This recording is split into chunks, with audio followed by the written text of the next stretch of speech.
Hello everyone, welcome to NTV. నేను మీ Ramya Chowdary. So మార్కెట్లో number of health ఇన్సూరెన్స్లు అయితే అవైలబుల్లో ఉన్నాయి. బట్ వాటిల్లో అసలు బెస్ట్ హెల్త్ ఇన్సూరెన్స్ అంటే ఏంటి, వాటిల్లో ఏం తీసుకుంటే బెటర్ ఉంటుంది అనేది మనకి క్లారిఫై ఇవ్వడానికి ఈరోజు మనతో ఉన్నారు ఫైనాన్షియల్ ఎక్స్పర్ట్ సాయిరామ్ గారు ఫ్రమ్ వెల్త్ వేగన్ నుంచి. సో వారితో మాట్లాడి బెస్ట్ హెల్త్ ఇన్సూరెన్స్ గురించి తెలుసుకుందాం. హాయ్ అండి. నమస్తే అండి. నమస్తే. సో మార్కెట్లో అయితే చాలా హెల్త్ ఇన్సూరెన్స్లు అయితే ఉన్నాయి. కన్ఫ్యూజన్ ఉంది, అసలు ఏది తీసుకుంటే బెటర్, ఏది మనకి యూటిలైజ్ అవుతుంది అనే డౌట్ చాలా మందిలో ఉంది. సో టాప్ 5 అంటే ఏం చెప్తారు? అంటే మనకి హెల్త్ ఇన్సూరెన్స్ వచ్చేసరికి సిటీ టు సిటీ మారిపోతాయండి. ఓకే. సో అక్రాస్ ఇండియాలో సేమ్ బెస్ట్ 5 అనేది ఏమీ లేవు. ఓకే. కాకపోతే మనం ఫ్యూచర్స్ కంపేర్ చేసుకొని తీసుకోవచ్చు. ఓకే. సో మనం ఫస్ట్ హెల్త్ పాలసీ తీసుకునేటప్పుడు రూమ్ రెంట్ రెస్ట్రిక్షన్ అనేది ఉండకూడదు. ఓకే. సో ఈ రూమ్ రెంట్ రెస్ట్రిక్షన్ ఎలా ఉంటుందంటే, మీకు సింగిల్ ప్రైవేట్ రూమే ఎలిజిబిలిటీ ఇచ్చారు. సో సింగిల్ ప్రైవేట్ రూమ్ హాస్పిటల్లో 10,000. బట్ బై ఎనీ కారణాల వల్ల, మీ అర్జెన్సీ వల్ల ఆ రోజు హాస్పిటల్ అవైలబుల్ లేదని మీరు డీలక్స్ రూమ్కి వెళ్ళారు. ఓకే. అదొక 15,000 అనుకోండి. సో మీరేమనుకుంటారంటే 10,000 ఎట్లాగో పే చేస్తాడు, మిగిలిన 5,000 కదా ఎక్స్ట్రా నేను కట్టాల్సింది అనుకుంటున్నారు. అవును. బట్ ఏమవుతుంది, ఇక్కడ మీరు ఎంత పర్సెంటేజ్ ఆఫ్ ఎక్స్ట్రా రూమ్కి వెళ్ళారు? 33%. ఎస్. సో రూమ్ రెంట్ 33% మీరు ఎక్కువ పే చేశారు కాబట్టి టోటల్ బిల్లో కూడా 33% మీరే పే చేయమంటారు. ఓకే. సో కంప్లీట్గా మనమే పే చేయాలి. యా. ఓకే. ఇక్కడ ఎందుకంటే రూమ్ బట్టి మీకు లైన్ వచ్చే డాక్టర్స్ వాళ్ళ ఫీజెస్ అన్నీ మారిపోతాయి. సో సూట్ రూమ్కి వచ్చే డాక్టర్స్ ఎక్కువ ఛార్జెస్, ఓకే. నార్మల్ జనరల్ వార్డ్కి వచ్చే వాళ్ళు తక్కువ ఛార్జ్ చేస్తారు consultation fees. Okay. So medicines మొత్తం దాన్ని బట్టి మారిపోతూ ఉంటాయి. జస్ట్ రూమ్ మారిస్తే మనకి ఆ చుట్టూ ఎక్స్పెన్సెస్ కూడా చేంజ్ అవుతాయి. యా. ఓకే. సో ఈ రూమ్ రెంట్ బట్టే మనం రిస్ట్రిక్షన్స్ ఉంటాయి కాబట్టి మనకి కంపెనీ పే చేసేది. బెటర్ ఎనీ రూమ్ ఉండేది తీసుకోండి. ఓకే. అండ్ ఐసీయూలో కూడా సేమ్ రెంట్ మీద రిస్ట్రిక్షన్ అనేది ఉండకూడదు. నెక్స్ట్ సబ్ లిమిట్స్ అనేవి ఉండకూడదు. ఓకే. సబ్ లిమిట్ అంటే ఫర్ ఎగ్జాంపుల్ కెటరాక్ట్ అనే ఇష్యూ ఉంది, దానికి నేను 50,000 ఇస్తాను. నీ రీప్లేస్మెంట్ దానికి 2 lakhs ఇస్తాను.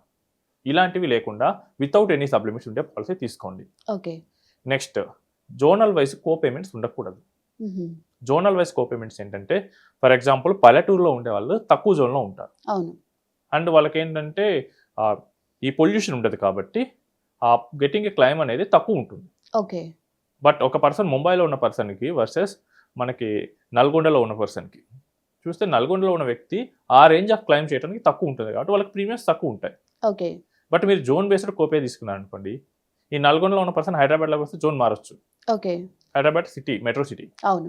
సో ప్రీమియమ్స్ ఎక్కువ ఉంటాయి. అండ్ మీరు తక్కువ జోన్లో ఉండి ఎక్కువ జోన్లోకి వచ్చారు, మీరు కోపేమెంట్ కట్టాలంటారు. ఓకే. సో ఈ జోనల్ కోపేమెంట్లు ఏంటి చూసుకోవాలి. Okay. And next day care procedures ఎన్ని ఎక్కువ ఎలో చేస్తే అంత better. Okay. Day care procedure అంటే ఈరోజు ఉన్న టెక్నాలజీ వల్ల, సో ఇప్పుడు ఏమవుతుందంటే, ఒకప్పుడు ఇదే ప్రొసీజర్ చేయడానికి ఒక 2 రోజులు హాస్పిటల్లో ఉంచేవాళ్ళు. ఇప్పుడు లేజర్ వాడి చాలా సర్జరీస్ చేస్తున్నారు. అవును. కెటరాక్ట్ ఇది అన్ ఎగ్జాంపుల్. అవును. సో ఇది ఎంత ఎక్కువ ఉంటే అంత ఉండేటట్లు తీసుకోవాలి. Okay. And next pre and post hospitalization expenses. So ఇవి ఎన్ని ఎక్కువ రోజులు ఉంటే అంత బెటర్. ఓకే. ఫర్ ఎగ్జాంపుల్ ఈ ప్రీ హాస్పిటలైజేషన్ ఏంటంటే, నార్మల్గా మనకి ఏంటంటే ఎలా వెళ్తామంటే హాస్పిటలైజేషన్కి, సో ఏదో మీ ఒంట్లో బాగోలేదు, అవును. డాక్టర్ దగ్గరికి వెళ్తాం. అవును. ఆ డాక్టర్ 4-5 టెస్టులు రాస్తాడు, ఓ స్కాన్ తీసుకొని రమ్మంటాడు. వీటికే ఒక 10,000-15,000 బిల్ అవుతుంది. అవును. ఇవన్నీ చూసి నువ్వు హాస్పిటల్లో జాయిన్ అవ్వాలి బాబు అంటాడు.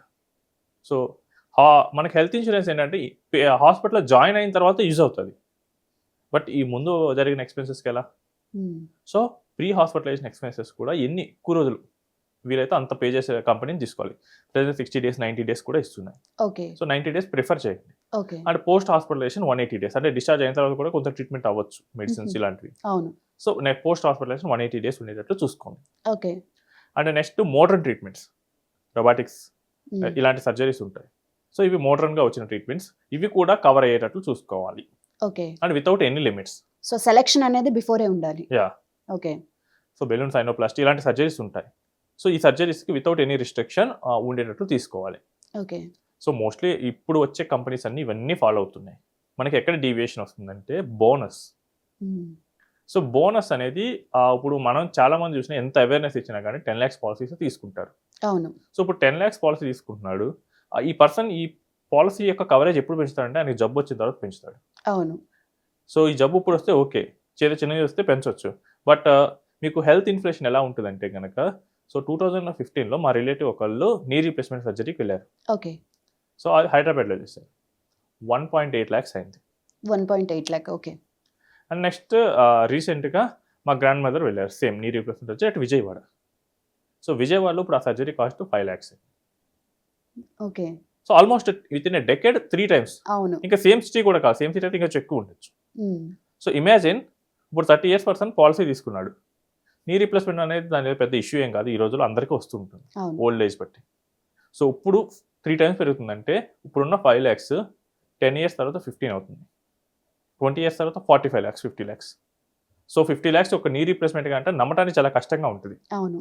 But it is the reality. వీళ్ళు కనుక బోనస్ ఎక్కువ లేని పాలసీ తీసుకున్నారు అనుకుంటే సేమ్ 10 lakhs ఉంటుంది, లేదా 10కి 10 20 ఉంటుంది. అదే మీరు ఎవ్రీ ఇయర్ బోనస్ ఎక్కువ ఇచ్చే పాలసీ తీసుకుంటే కనుక అట్లీస్ట్ మీరు పెంచకపోయినా ఆ బోనస్ ఉంటుంది కాబట్టి మీకు ఆ టైంలో ఏదైనా ఎమర్జెన్సీ అయితే యూజ్ అవుతూ ఉంటుంది. ఓకే. అండ్ ఇంకోటి అంటే ఈ రోజుల్లో ఇన్ఫినైట్ క్లెయిమ్ అనే ఒక ఆప్షన్ వస్తుంది, ఎందుకంటే చాలామంది తక్కువ సమ్ ఇన్సూర్డ్ తీసుకుంటున్నారని కంపెనీస్కి కూడా తెలిసింది. సో కొంత ఎక్కువ ప్రీమియం కట్టేసి, సో మనకేంటంటే హెచ్డిఎఫ్సి, కేర్, నివాబు, ఐసిఐసిఐ ఇలాంటి కంపెనీస్లో ఈ ఆప్షన్ ఉంది. కొంత ఎక్కువ ప్రీమియం పే చేస్తే కనుక మీకు ఎంత బిల్ వచ్చినా కానీ 1 time or 2 times depending upon the coverage బట్టి వాళ్ళు పే చేస్తారు. ఓకే. నేను 10 lakhs పాలసీ తీసుకున్నాను, బట్ నేను కొంచెం ఎక్స్ట్రా ప్రీమియం ఒక 1000 rupees పే చేసి నేను ఇన్ఫినైట్ క్లెయిమ్ ఆప్షన్ సెలెక్ట్ చేసుకున్నాను. సో నాకు ఆఫ్టర్ ఒక 10 years తర్వాత నాకు ఒక 5 crores బిల్ వచ్చింది, వాడు పే చేస్తాడు. Okay.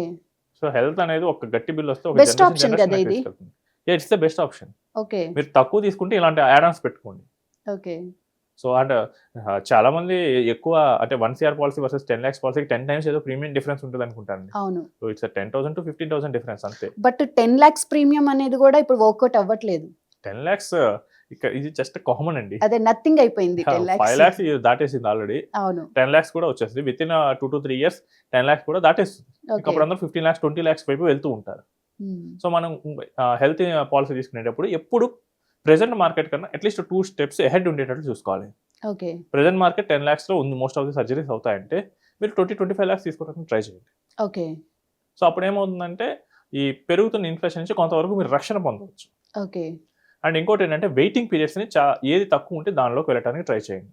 Means so waiting periods ఏంటంటే హెల్త్ ఇన్సూరెన్స్లో 3 రకాల వెయిటింగ్ పీరియడ్స్ ఉంటాయి. ఓకే. ఇప్పుడు ఇది ఎందుకు పెట్టారంటే ఒకప్పుడు ఏంటంటే పాలసీ తీసుకున్న వెంటనే క్లెయిమ్స్ పెట్టేవాళ్ళు, అవును, ఇన్సూరెన్స్ కంపెనీకి లాస్ వస్తుంది. సో దీన్ని అవాయిడ్ చేయడానికి వెయిటింగ్ పీరియడ్స్ పెట్టారు. అంటే పాలసీ తీసుకున్న ఫస్ట్ 30 days లోపల ఎక్సెప్ట్ యాక్సిడెంట్ ఎటువంటి క్లెయిమ్స్ హ్యాండిల్ చేయరు, ఇమీడియట్ గా అవ్వవు. ఓకే. కొత్తగా పాలసీ తీసుకుంటే 30 days వెయిటింగ్ పీరియడ్ ఉంటుంది, ఇనిషియల్ వెయిటింగ్ పీరియడ్. అంటే 2 years వరకు స్లో గ్రోయింగ్ డిసీజ్ అయిన sinus, cataract, knee replacement, arthritis ఇలాంటి ఇష్యూస్ ఉంటాయి. ఇవేంటంటే బాడీలో ఉన్నా కానీ డిటెక్ట్ అవడానికి 1-2 years టైం పడుతుంది.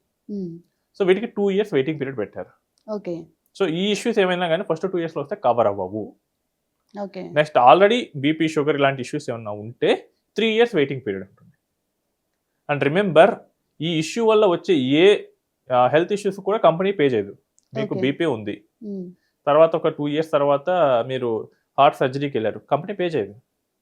మీకు బీపీ వల్ల హార్ట్ ఇష్యూ వచ్చిందంటారు. సో ఎంత ఎర్లీగా తీసుకుంటే అంత better. Okay. So waiting period తక్కువ అంటే మనకి ఎంత టైంలో కవర్ అయ్యాయి ఉన్నాయి? బై డిఫాల్ట్ 3 years అండి. By default 3 years. ఓకే. మీరు కనుక కొన్ని కంపెనీస్ చూస్తే టాటా ఏజీ లాంటి కంపెనీస్ 2 years ఇస్తున్నారు ప్రీ ఎగ్జిస్టింగ్ కి. ఓకే. అండ్ కొంత ఎక్కువ ప్రీమియం పే చేస్తే మీరు ప్రీ ఎగ్జిస్టింగ్ 1 year కి రెడ్యూస్ చేసుకోవచ్చు. లేదు చిన్న చిన్న ఇష్యూస్ అంటే మనకి బీపీ, షుగర్, థైరాయిడ్ అయితే కనుక మీరు కొంత ఎక్స్ట్రా ప్రీమియం పే చేసి 1 month తర్వాత కవర్ అయ్యే ఆప్షన్ తీసుకోవచ్చు.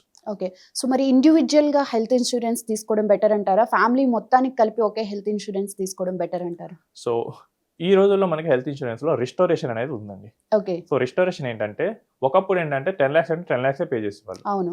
ఇప్పుడు ఏంటంటే రిస్టోరేషన్ బెనిఫిట్ వల్ల ద మూమెంట్ మన హాస్పిటల్ నుంచి డిశ్చార్జ్ అయిన మరుక్షణం మళ్ళీ మన 10 lakhs మనకు వచ్చేస్తుంది. ఇప్పుడు నేను ఇండివిజువల్గా తీసుకుంటే నాకేంటి యూస్, ఎక్కువ ప్రీమియం కట్టడం. Family floater is always best. Okay. ఎందుకంటే ఫ్యామిలీలో ఉన్న అందరికీ సేమ్ కవరేజ్ వస్తుంది. ఒకవేళ ఎవరైనా క్లెయిమ్ పెట్టారు, వాళ్ళు డిశ్చార్జ్ అయిన మరుక్షణం మళ్ళీ మన 10 lakhs మనకు వస్తుంది. ఓకే. సో రిస్టోరేషన్ వల్ల మనకి ఫ్యామిలీ ఫ్లోటర్ అనేది బెస్ట్ అవుతూ ఉంటుంది. సో మీరు ఫ్యామిలీ హెల్త్ ఇన్సూరెన్స్ అనేది బెస్ట్ అని చెప్తున్నారు. ఎట్ ఏ టైం ఒక ఇద్దరికి ఏదైనా ఇంజురీ అవ్వడం, యాక్సిడెంట్ అవ్వడం ఇలా జరిగింది అనుకోండి, ఎట్ ఏ టైం ఇద్దరికి క్లెయిమ్ అవుతుందా? ఎట్ ఏ టైం ఇద్దరికి క్లెయిమ్ అవుతుందండి. ఓకే. జస్ట్ అక్కడ మనం కొంచెం తెలివి వాడేసి డిశ్చార్జ్ కనుక అటు ఇటు మోడిఫై చేస్తే కనుక ఇద్దరికి మనం క్లెయిమ్ తీసుకోవచ్చు అప్ టు సమ్ ఇన్ష్యూర్డ్ వరకు. ఓకే. అండ్ ఇంకోటి ఏంటంటే ఈ రిస్టోరేషన్ వల్ల సేమ్ ట్రీట్మెంట్కి మనం మళ్ళీ వెళ్ళినా కానీ మనం మళ్ళీ క్లెయిమ్ పెట్టుకోవచ్చు. అంటే స్పాన్ టైం ఎంత ఉండొచ్చు? సో కొన్ని కంపెనీస్ 45 డేస్ వెయిటింగ్ పీరియడ్ పెడుతున్నాయి, ఓకే కొన్ని కంపెనీస్ అవి కూడా పెట్టట్లేదు. సో మా ఫ్రెండ్కి నేను చూశాను, ఒక సర్జరీ చేయాల్సి వచ్చింది, కాంప్లెక్స్ సర్జరీ. సో అదేంటంటే సింగిల్ టైమే చేస్తే కనుక పేషెంట్ తట్టుకోలేడని చెప్పేసి డాక్టర్స్ 1 మంత్ గ్యాప్లో ప్లాన్ చేశారు. Okay so each sitting cost 5 lakhs. But first 5 lakhs అయిపోగానే మళ్ళీ రిస్టోర్ అయిపోయింది. నెక్స్ట్ 1 monthలో ఆయనకి ఈ రిస్ట్రిక్షన్ ఏం లేదు కాబట్టి మళ్ళీ వాడాడు. Again he got a claim approval. Okay మళ్ళీ ఇప్పుడు 10 lakhs అయితే ఉంది. సో ఇలా మనం ప్లాన్ చేసుకోవచ్చు. అండ్ నెక్స్ట్ చాలామంది చేసే మిస్టేక్స్ ఏంటంటే హెల్త్ ఇన్సూరెన్స్ పాలసీ తీసుకున్న తర్వాత వాళ్ళకు ఉన్న ప్రీ ఎగ్జిస్టింగ్ ఇష్యూస్ చెప్పరు. నాకు ఎప్పుడెప్పుడు బీపీ ఉంది, నేను ఇప్పుడు మెడిసిన్ వాడట్లేదు, ఎందుకు చెప్పాలి? బట్ ఏది ఉన్నా కానీ మొత్తం డిక్లేర్ చేయండి. మీరు డిక్లేర్ చేయకపోతే కనుక ఈ రీజన్ చూపించి పాలసీ క్యాన్సిల్ చేయొచ్చు company. Complete policy cancel Yeah. చేస్తారు. ఓకే సో ఇది నేను చూశాను, ఈ మధ్య లింక్డ్ఇన్లో తెగ పాపులర్ అవుతుంది ఒక health insurance claim. Okay so ఒక ఫేమస్ కంపెనీకి అగెనెస్ట్గా ఈ క్లైమ్ అనేది వచ్చింది. వాళ్ళు ఏంటంటే వాళ్ళ ఫాదర్కి సీరియస్ సిచ్యువేషన్ వచ్చేసింది. సో డాక్టర్ మెడికల్ ఎమర్జెన్సీ వల్ల సర్జరీకి ప్రొసీడ్ అయిపోయాడు. అండ్ కంపెనీకి రిక్వెస్ట్ పెట్టారు, ప్రీ ఆథరైజేషన్ రిక్వెస్ట్. వాళ్ళు క్యాష్లెస్ రిజెక్ట్ చేస్తున్నారు. వాళ్ళు ఏం అడుగుతున్నారంటే ఈ ఇష్యూ ఎప్పటి నుంచి వచ్చింది, బికాస్ ఈ టుక్ పాలసీ 2 years బ్యాక్. సిమ్టమ్స్ ఎప్పటి నుంచి వచ్చాయి, నాకు ఫస్ట్ కన్సల్టేషన్ రిపోర్ట్ ఏదైనా ఉందా, ఇవన్నీ ప్రొవైడ్ చేయమంటున్నారు. బట్ వాళ్ళ సన్కి ఇదేమి తెలియదు, బికాస్ ఈ టుక్ పాలసీ ఫ్రమ్ ఆన్లైన్. చాలా మందికి తెలియదు ఇదంతా. ఇదేమి తెలియదు, అక్కడ ఉన్న మ్యాటర్ చదవకుండా కంపెనీ నా పాలసీ రిజెక్ట్ చేస్తుంది, నా క్లైమ్ రిజెక్ట్ చేస్తుంది. అంతే అండి, టర్మ్స్ అండ్ కండిషన్స్ మనకి చిన్న చిన్న Yeah. అక్షరాలే ఉంటాయి అవి. ఇప్పుడు ఏంటి వాళ్ళు అడుగుతుంది చాలా క్లియర్ గా, element provided is not clear, please time clear గా లేదు, please provide the first consultation report. అది ప్రొవైడ్ చేయకుండా మిగతా ఎంత ఇన్ఫర్మేషన్ ప్రొవైడ్ చేసినా కానీ company will reject it. Okay so మనకేంటంటే ఈ టర్మ్స్ అండ్ కండిషన్స్ హెల్త్ ఇన్సూరెన్స్లో చాలా కాంప్లెక్స్గా ఉంటాయి. సో ఇది మనకి లా తెలిస్తే తప్ప మనం డీల్ చేయడం చాలా కష్టం. ఒక కామన్ మ్యాన్ కి ఇవన్నీ ఎలా తెలుస్తాయి? It's better go for a professional. Okay even we are from tech background. So ఇది మేము అర్థం చేసుకోవడానికి we use AI. Okay AI పెట్టి ఆ క్లయింట్స్ డేటా, వీళ్ళ డేటా మొత్తం ఇచ్చి, సో వీళ్ళు అడిగింది ఏంటి, మనం ఎలా కౌంటర్ చేయాలని మేము అడుగుతాం. Okay so we have a software, okay we have in house development team. So ఒక ఓన్ ఏఐ అప్లికేషన్ తీసుకున్నాం. సో ఇలాంటి క్లయింట్స్ కాంప్లెక్స్ సిచ్యువేషన్ వచ్చినప్పుడు ఏం చేయొచ్చు అక్కడి నుంచి తీసుకుంటాం. ఓకే యాక్చువల్లీ ఇది ఎలా వచ్చిందంటే ఒక బీపీ వల్ల మనకి తల తిరగటం అనే ఇష్యూ ఉంటుంది. అవును. సో డాక్టర్ ఏం చేశారంటే ఉన్న సిమ్టమ్స్లో అది కూడా రాశాడు. Health insurance company claim reject చేసింది, మీకు ఇది ముందు నుంచి చెప్పలేదని చెప్పేసి. బీపీ ఉందనేది బీపీ చెప్పలేదు. ఉందని చెప్పాడు, తల తిరగటం ఉందని రాశాడు డాక్టర్ ఎక్స్ట్రాగా. ఓకే నువ్వు ఇది చెప్పలేదని చెప్పేసి క్లైమ్ రిజెక్ట్ చేశాడు. ఇది నాకు తెలియదు, నేను ఏమన్నా డాక్టర్ అంటే నాకు ఆ మెడికల్ టెర్మినాలజీ, దానికి వచ్చే ఇదేంటి లక్షణాలు ఇవన్నీ తెలుస్తాయి. అవును. When we gave it to AI, మా మోడల్ అనలైజ్ చేసి చెప్పింది, సో ఇది ప్రాబ్లం, సో దీనివల్ల ఇది వస్తుంది, ఇట్ ఈస్ నాట్ ఏ కొత్త ఇష్యూ, ఓకే మీరు మళ్ళీ మెయిల్ డ్రాఫ్ట్ చేయండి కంపెనీకి, company can help you. Okay so ఇది ఆ పర్సన్ కన్నా తెలిసి ఉండాలి మొత్తం మెడికల్ టెర్మినాలజీ, లేదు ఏదైనా ఎక్స్పర్ట్ కైనా వెళ్ళాలి. ఓకే అంతేగాని నేను ఆన్లైన్లో తీసుకుంటానంటే రేపు ప్రాబ్లం వస్తే మొత్తం మీరే డీల్ చేయాల్సి వస్తుంది. సో హెల్త్ ఇన్సూరెన్స్ కూడా తీసుకునేటప్పుడు బెటర్ టు కన్సల్ట్ ఎక్స్పర్ట్స్ ని కన్సల్ట్ అవ్వడం అనేది బెటర్ అంటారు. ఎక్స్పర్ట్ని కన్సల్ట్ అవ్వడం, మీకు ఒకళ్ళ దగ్గర నమ్మకం రాకపోతే 2-3 కన్సల్ట్ అవ్వండి, no problem. But take at professional who can help you in claims. Right, yes, thank you అండి. ఓకే.